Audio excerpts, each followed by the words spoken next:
Bonsoir à tous et bienvenue à cette grande édition d'information sur B1. Dans l'actualité, la planète célèbre aujourd'hui ce qu'on peut considérer comme une sorte de journée de la nativité, car elle est consacrée à la sage-femme, une profession encore largement pratiquée en République démocratique du Congo, en dépit des efforts de la formation des infirmières.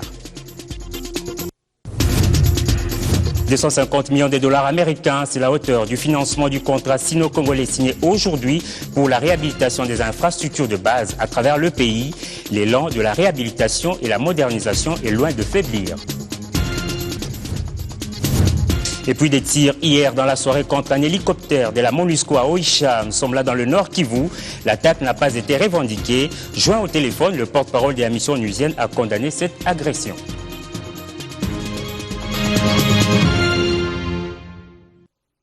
Merci de nous rejoindre. C'est dans le territoire d'Oicha, à quelques kilomètres de la ville de Beni, dans le Nord Kivu, que l'hélicoptère de la MONUSCO a essuyé des tirs. Aucune perte en vie humaine n'a été signalée et les auteurs de l'agression sont restés inconnus jusqu'ici. Mais la mission onusienne dit prendre au sérieux cette attaque.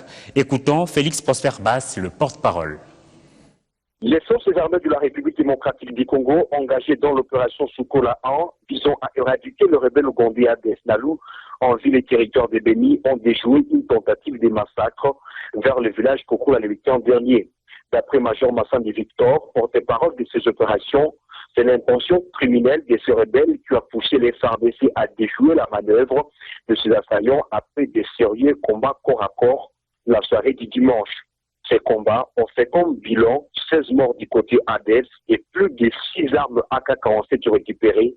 Du côté FARDC, 4 éléments sont tombés sur les champs d'honneur, plus 2 blessés graves, renseigne Major Massandi Victor. Cet officier supérieur, devant la presse à Beni, lundi 4 mai courant, a appelé la population des Kokola et environ au calme, surtout à avoir confiance à son armée et à ne pas tomber dans les pièges de l'ennemi. Avec les coups de détonation attendus dans cette partie du territoire de Beni, certains habitants ont déjà vidé cette partie du territoire de Beni pour des agglomérations estimées pacifiques.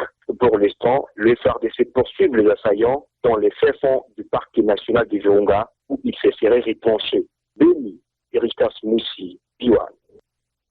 L'actualité, c'est aussi l'afflux des réfugiés burundais dans la plaine de la Ruzizi, dans le sud Kivu. Et selon des chiffres, il serait plus de 7500. Le HCR projette d'initier des pourparlers avec les autorités en vue de prendre en charge ces réfugiés. Simon Englebert Louboku est le chargé des relations publiques adjoint au HCR pour la RDC. Je vous donne des statistiques au 4 mai 2015. Nous comptons 7319 nouveaux réfugiés burundais qui sont arrivés en RDC, dans la province du Sud Kivu, essentiellement. Parmi eux, il y a presque 58% de ces nouveaux réfugiés burundais qui sont des enfants. Nous sommes en train de voir avec les structures de l'État, essentiellement la CNR, la DGM, l'ANER et aussi l'administration territoriale, comment pouvoir relocaliser les réfugiés qui arrivent vers une zone plus ou moins éloignée selon les normes internationales, plus ou moins éloignée par rapport à la frontière pour les besoins de sécurité. Diplomatie parlementaire, le président de l'Assemblée nationale, Aubin Minakou, est attendu au Cuba dès septembre prochain. Une invitation lui a été remise aujourd'hui par l'ambassadeur de la République de Cuba à Kinshasa. Il s'agit d'une invitation de son homologue, le président de l'Assemblée nationale de Cuba. Reportage. C'est la première visite, une visite de courtoisie. Je suis venu pour une invitation verbale de la part de notre président de l'Assemblée nationale de Cuba. Et cette invitation, monsieur le président de l'Assemblée nationale de la RDC l'a reçue avec plaisir. Je crois que je dis que c'est mieux de voir une fois que d'entendre 100 fois. C'est pour cela que je voudrais le voir à Cuba pour l'épanouissement des relations entre nos deux pays. L'actuel président de l'Assemblée nationale de Cuba, il était ici en 2012 comme vice-président de Cuba. Il a eu un entretien avec votre président de l'Assemblée nationale. Ça veut dire qu'il se connaît comme un président de l'Assemblée nationale et comme vice-président. Maintenant, si la visite aura lieu, ça veut dire que ce sera une rencontre avec deux homologues, deux présidents de l'Assemblée nationale de chaque pays. Rendons-nous à présent à Goma, dans le Nord Kivu, où le gouvernement provincial a lancé l'opération des paiements de la taxe mensuelle de la ville. Une action qui vise à rendre la ville salubre. Patrick Sialoua est notre correspondant dans la région. Elle vient d'être lancée ce mardi à Goma, la taxe mensuelle d'assainissement. Une initiative de l'hôtel des villes qui n'a qu'un seul objectif, rendre plus propre le chef-lieu du Nord Kivu. Prêchant par l'exemple, le maire de Goma et son adjoint, ainsi que les différents chefs des quartiers, ont payé du coup leur taxe. Nous avons lancé la taxe parce qu'elle est maintenant très officielle, étant donné que nous avons reçu notre arrêté de transmission du budget 2015 par son Excellence Monsieur le gouverneur de province, qui a autorisé que nous puissions récolter cette taxe afin de voir la ville de Goma qui est en train de se revêtir de sa nouvelle robe, devenir propre. Nous avons cette instruction et nous n'avons plus le droit de ne pas le faire parce que nous avons l'obligation de rendre à la ville de Goma une ville propre. Nous voudrions dire clairement que c'est beaucoup d'argent.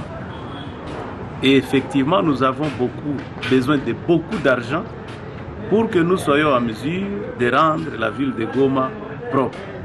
Si nous récoltons 200 000, 300 000 $ le mois, eh bien, à travers les comités locaux de développement qui sont déjà constitués dans chaque quartier, nous sommes en mesure d'exécuter quelques travaux d'assainissement et de développement de notre cité, de notre entité, la ville de Goma. Dans le chef des habitants de Goma, cette taxe d'assainissement de 1 000 francs pour la commune de Karisimbi et 2 000 francs pour celle de Goma ne fait pas l'unanimité.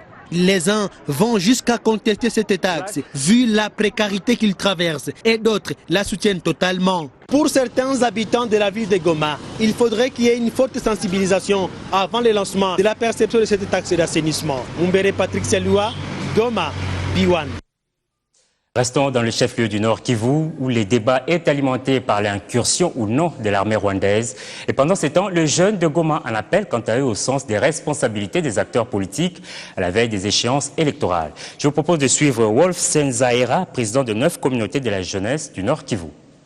Je suis président de 9 communautés, de la jeunesse de 9 communautés dans Rutshuru. Je ne parle pas au nom d'une communauté ici, mais moi j'appelle tous les notables de se mettre autour d'une table. Ce n'est pas le moment que les communautés doivent se différer. On n'a pas besoin d'assister à des guerres ethniques. Nous savons que tout ce qui se fait à Nyamilima, ce sont des agitations électorales.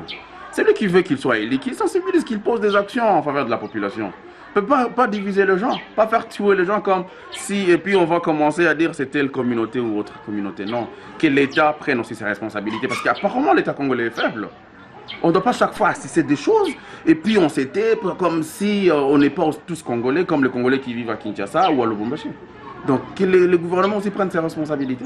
Au moins aujourd'hui nous sommes très matures. J'ai dit, et je ne cesse de le dire aux médias, la jeunesse d'aujourd'hui est différente de la jeunesse de 2011. Donc on va prendre nos responsabilités en main et on va mobiliser la jeunesse pour un vote utile. Parce que nous on va mettre chacun devant ses responsabilités. Nous appelons nos jeunes à s'aligner derrière la paix, à cultiver l'amour et non la haine. Nous appelons nos jeunes à quitter dans cette casquette de manipulation de certains notables et de certains politiciens. C'est le moment que nous, jeunes, on doit construire la paix chez nous et le développement. Donc c'est le moment de ne pas tomber dans les pièges des politiciens, et de faire les choses à notre manière comme jeunes. Infrastructure, je vous l'annonçais, 24 contrats pour la réhabilitation des infrastructures de base à travers le financement du contrat sino-congolais ont été signés cet après-midi. Le montant est de 250 millions de dollars américains. Les travaux devront concerner les voiries des villes, les stades à construire et la poursuite des projets existants. Images et commentaires. Pour un montant avoisinant les 250 millions de dollars américains, le gouvernement de la République vient de signer 24 contrats de travaux financés par le programme sino-congolais. Ces travaux concernent notamment les voiries des villes, les stades à construire et la poursuite de certains projets existants. Le tout, c'est en vue de redynamiser cette coopération Chine-RDC qui a démarré déjà en 2009. Les précisions de Médard Ilunga, directeur général de l'Agence congolaise des grands travaux, maître d'ouvrage délégué du ministère des infrastructures et travaux publics pour ces projets. Le programme sino-congolais avait démarré en 2009 et que ce programme, après qu'il ait investi en début avec plus ou moins 350 millions au départ, ce programme a rayonné et puis ce programme a aussitôt arrêté, presque suspendu ses activités. Aujourd'hui, nous sommes donc en train de nous réjouir des efforts que nos autorités ont pu déployer, en particulier le chef de l'État a tout fait. Il y a juste moins de 3 mois, il a regroupé tous les acteurs du programme sino-congolais, pour demander que ce programme soit redynamisé et que ce programme, qu'on puisse remobiliser le financement. Et aujourd'hui, ces choses faites, tous les projets qui au départ avaient été commencés et arrêtés, aujourd'hui ces projets vont démarrer. Avec cette signature de 24 contrats supplémentaires, il n'y aura pas d'interruption dans l'exécution des travaux, a tenu à rassurer Zhu Yuying, responsable de la Société des infrastructures sino-congolaises. Outre les voiries des villes, la route Bukavu-Nyangezi, la traversée de Butembo et certaines routes nationales vont être construites pour la bonne connectivité des villes. Ces entreprises chinoises sont déjà sélectionnées pour cela, mais elles devront travailler en sous-traitant les petites et moyennes entreprises congolaises. Autre chose, à présent, le directeur général de la Société commerciale des postes et télécommunications est allé se rendre compte de l'état de gestion de sa direction dans la province orientale. Il appelle les administrés à un esprit de cohésion pour redresser cette entreprise et l'engager dans la modernité sur les espaces numériques. Reportage. Redynamiser la société commerciale de postes et télécommunications, c'est l'objectif que s'est assigné le numéro 1 de la CSPT. Pour ce faire, sa visite en province orientale a pour mission de faire renaître l'esprit de cohésion dans le chef des cadres et agents de son secteur. Nous avons choisi ces moments assez particuliers pour pouvoir gérer quelques soucis que l'entreprise, en tout cas du moins la direction provinciale connaît. Il y a une crise, je dirais, pas vraiment de leadership, mais en tout cas une dispute de leadership qui est prononcée. Il y a quelques erreurs aussi qui ont été commises par-ci par-là.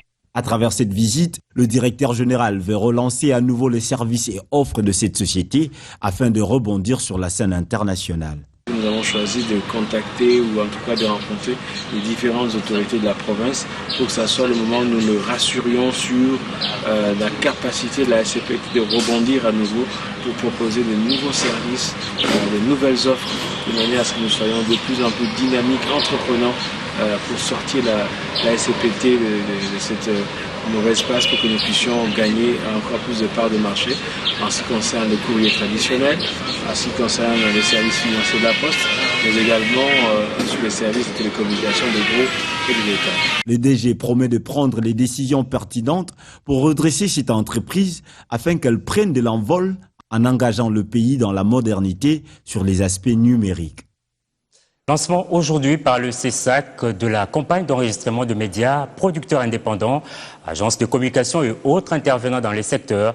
L'organe régulateur entend par cette initiative réglementer le paysage médiatique congolais.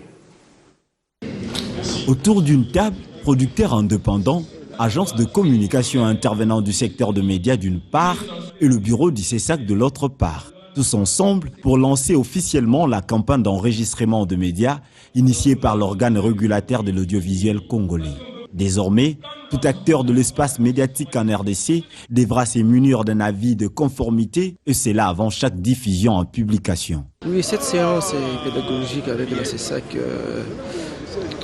tombe à point nommé, étant donné qu'il y a une multiplicité de médias en RDC. Et que cela nous permet de nous identifier et de pouvoir rendre un bon service à la nation, étant donné que nous nous approchons à des échéances électorales et que cela s'avère indispensable de nous conformer normalement. Un délai de 30 jours a été accordé pour l'enregistrement au sein du Conseil supérieur de l'audiovisuel congolais. En santé, la sage-femme est célébrée aujourd'hui. Ces donneuses des vies méritent des hommages. Pour cette célébration, une rencontre a été organisée ce mardi à l'Institut national pilote autour du thème « Sage-femme pour un avenir meilleur ». Cédric Ebondo.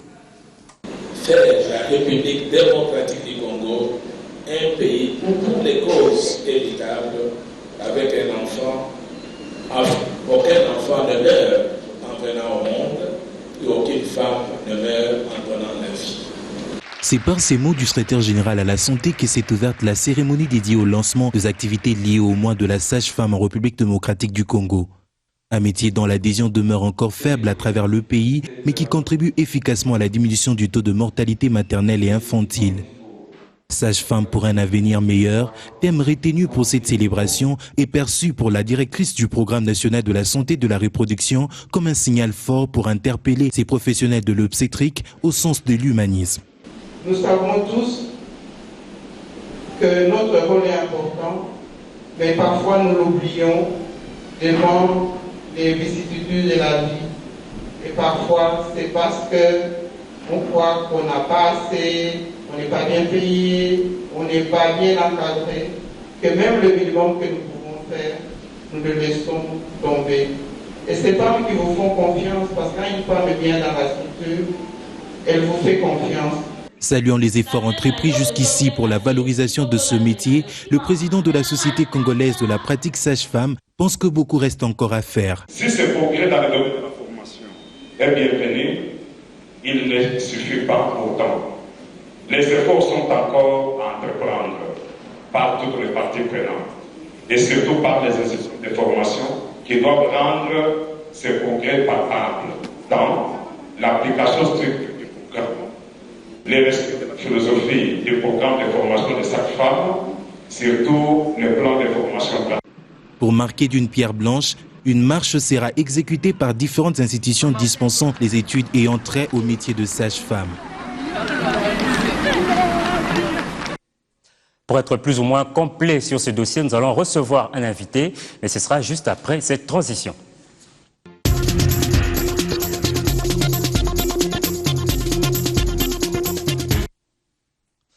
Monsieur Ambroka Kabea, bonsoir. Bonsoir. Vous êtes président national des sages-femmes du Congo.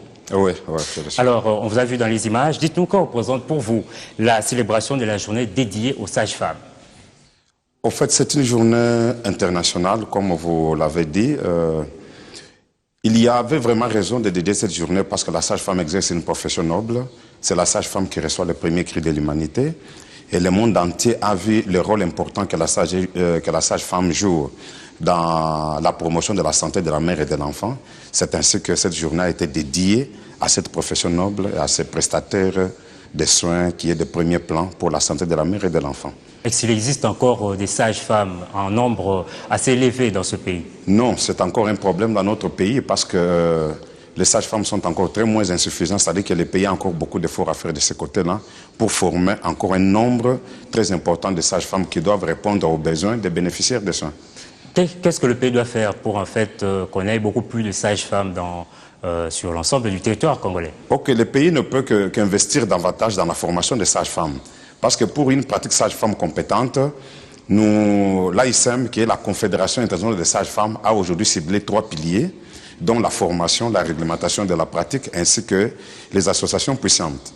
Alors, ce qui fait que la RDC, pour arriver à couvrir les besoins dans ce prestataire de soins, il a besoin de former davantage les sages-femmes, c'est-à-dire que renforcer les écoles de formation, les soutenir ainsi que les accompagner dans le processus de cette formation pour produire ce personnel en grande quantité pour couvrir les besoins de la population. Ça, c'est du côté de l'État. Et votre structure, qu'est-ce que votre structure fait pour promouvoir ce métier? L'association fait beaucoup de choses. Comme nous l'avions dit, c'est la Société congolaise de la pratique sage-femme en RDC. Alors, cette société accompagne d'abord le gouvernement, les ministères de la Santé publique, les ministères de l'Enseignement supérieur, pour essayer de sensibiliser à la base d'abord la communauté, la population, pour essayer d'envoyer leurs enfants faire les études pour devenir sage-femme. Alors l'association est en train d'accompagner le ministère de la Santé qui est utilisateur de ces prestataires. L'association est en train de renforcer les capacités des capacités de prestataires qui sont déjà formés. Alors, ce qui fait que l'association est partie prenante dans tous les 3 piliers, c'est-à-dire que la formation, la réglementation ainsi que les associations eux-mêmes. Dernière question, dites-nous, quelles sont les difficultés que rencontrent au quotidien les sages-femmes? Les sages-femmes rencontrent beaucoup de difficultés, raison pour laquelle vous avez vu même que sur les 3 piliers dont nous avions parlé, la RDC a déjà fait beaucoup de pas en rapport avec la formation, tandis qu'en rapport avec la réglementation, telle que vous l'avez vu, les sages-femmes ont aujourd'hui lancé la nouvelle dénomination, ils ont lancé un nouveau logo qui demande un encadrement, qui demande une législation propre à la sage-femme, c'est-à-dire la mise en place d'un organe régulateur. Je cite l'ordre des sages-femmes, pour mettre ces prestataires dans un cadre juridique qui les sécurise et qui sécurise le public. Alors, c'est autour de la réglementation que toutes les difficultés découlent. C'est-à-dire qu'ils n'ont pas une bonne rémunération, ils ont un problème de chevauchement dans les actes avec d'autres professionnels. Alors, au besoin, dès que la réglementation est mise en place, l'organe régulateur, alors la sage-femme pourra se détacher de plusieurs de ces difficultés dans l'exercice de sa pratique. Vous avez quelque chose qui vous tient à cœur à dire par rapport à cette journée? Oui, cette journée, comme vous l'avez annoncé, monsieur le journaliste, a pour thème « Sage-femme pour un avenir meilleur ». Alors, la sage-femme, le pays qui avait le même problème tel que la RDC avec un taux élevé de mortalité maternelle infantile, ont investi dans la sage-femme et ils ont vu d'une façon miraculeuse et vertigineuse les taux de mortalité baisser. Alors la RDC n'a qu'emboîté le pas. Le gouvernement de la République n'a qu'à s'appuyer aussi sur les 3 piliers, la formation, la réglementation, ainsi que le soutien des associations pour rendre la pratique sage-femme compétente, ainsi que les partenaires qui nous soutiennent. Je prends en l'occurrence l'UNFPA, qui est le partenaire privilégié de l'association, de la Société congolaise des sages-femmes, qui nous appuie toujours, et nous invitons d'autres partenaires à appuyer pour que la RDC puisse arriver à concrétiser la vision de l'association, qui est de voir un jour une RDC où chaque femme enceinte ou en couche a droit à bénéficier des soins d'une sage-femme compétente. Amboka Kabea, vous êtes président national des sages-femmes. Merci d'avoir répondu à notre invitation. C'est moi qui vous remercie.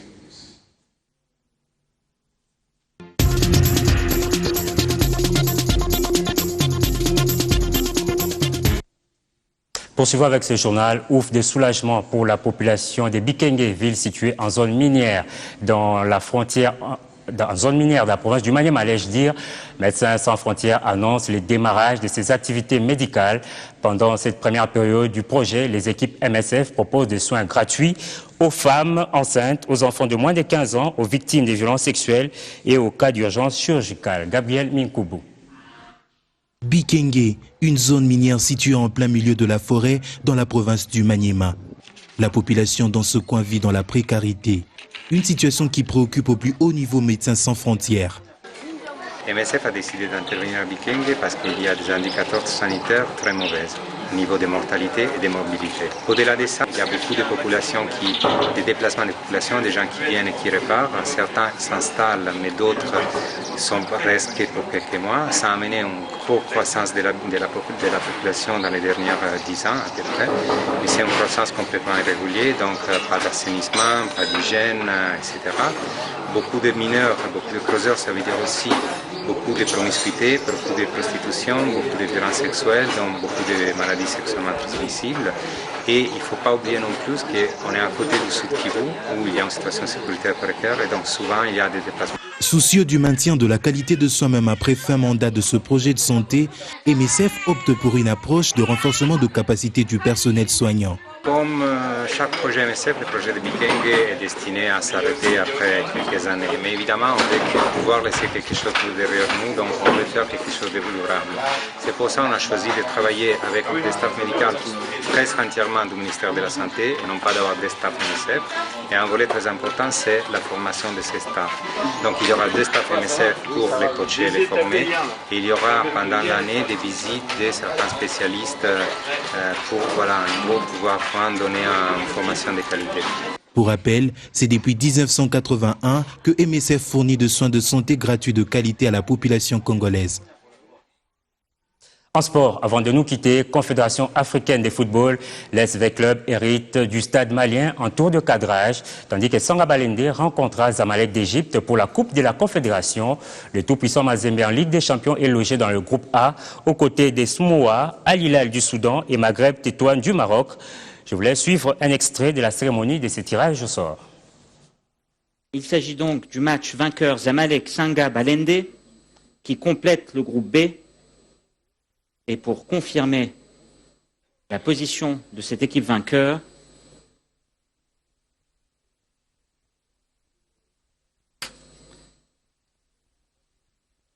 il s'agit bien du B1.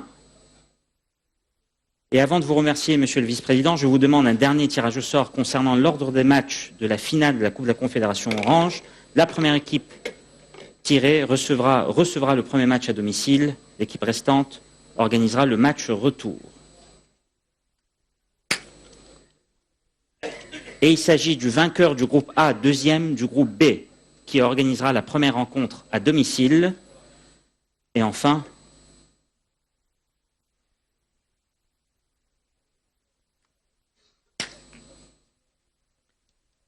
le vainqueur du groupe B, deuxième du groupe A, organisera le match retour à domicile. Monsieur le Vice-président, je vous remercie beaucoup pour votre participation. Mesdames, Messieurs, voici qui clôture donc le tirage au sort officiel des interclubs de la CAF. C'était là un extrait et c'est ici que se referme cette édition d'information. Merci de l'avoir suivi. Prochain rendez-vous avec l'actualité, 23h30.